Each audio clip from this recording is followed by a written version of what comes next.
নারী নির্যাতন মামলায় নোবেলকে গ্রেপ্তার করেছে পুলিশ। এদিকে নোবেলকে গ্রেপ্তারের পর তার স্ত্রী জানান, শুনলাম একটি মেয়েকে 7 মাস ধরে নোবেল আটকে রেখেছে। আসলে ওর সঙ্গে 7 মাস কারো পক্ষে থাকা সম্ভব না। আর ও নেশাগ্রস্ত, ও কিভাবে আটকে রাখবে? বিস্তারিত থাকছে ডেস্ক রিপোর্টে। নারী নির্যাতন মামলায় সঙ্গীত শিল্পী নোবেলকে গ্রেপ্তার করেছে ডেমরা থানা পুলিশ। এদিকে নোবেলকে গ্রেপ্তারের পর তার স্ত্রী জানান, শুনলাম একটি মেয়েকে 7 মাস ধরে নোবেল আটকে রেখেছে। আসলে ওর সঙ্গে 7 মাস কারো পক্ষে থাকা সম্ভব না। আর ওর নেশাগ্রস্ত, ও কিভাবে আটকে রাখবে?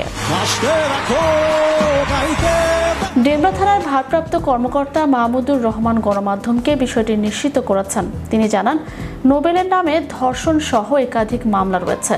এর মধ্যে নারী নির্যাতন মামলায় তাকে গ্রেপ্তার করা হয়েছে। মামলার এজাহারে বলা হয়েছে, ভুক্তভোগী ঢাকার মোহাম্মদপুরে একটি ভাড়া বাসায় বসবাস করেন।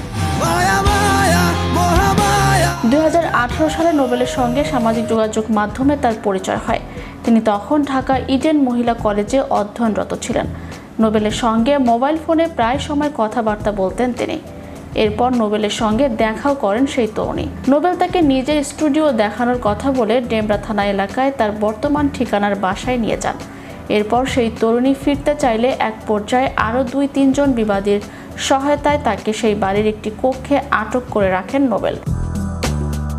এ সময় তার মোবাইল ফোনও ভেঙে ফেলেন। সেই ঘরে আটক রেখে তরুণীকে ধর্ষণ করেন নোবেল এবং ধর্ষণের ভিডিও মোবাইল ফোনে ধারণ করে রাখেন তিনি। এমনকি ধর্ষণের ভিডিও মোবাইলে ধারণ করে তাকে ব্ল্যাকমেইল করা হচ্ছে। 7 মাস ধরে ছাত্রীটি ওই বাসায় বন্দী ছিলেন।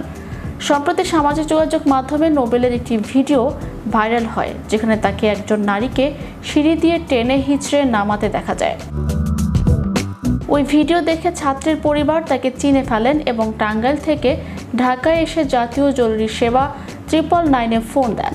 সোমবার রাত 9:30টার দিকে পুলিশ ওই বাসায় অভিযান চালিয়ে সেই ছাত্রীকে উদ্ধার করে। অভিযানের সময় নোবেল পালিয়ে যান, তবে প্রযুক্তির সহায়তায় রাত 2টার দিকে তাকে গ্রেপ্তার করা হয়। পুলিশ আরও জানিয়েছে, নোবেল সীমান্ত পেরিয়ে দেশ ত্যাগের পরিকল্পনা করছিলেন। এজন্য একটি মাইক্রোবাসও ভাড়া করেছিলেন, তবে পালানোর আগেই তাকে আটক করা হয়। এদিকে নোবেলকে গ্রেপ্তারের পর মুখ খুললেন তার স্ত্রী সালসাবিল মাহমুদ।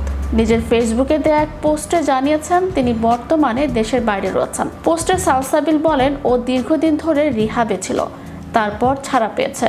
এরপর আমার সঙ্গে কথা হতো, কিন্তু ওর সঙ্গে যে কোনো মেয়ে থাকতো সেটা আমি জানতাম না।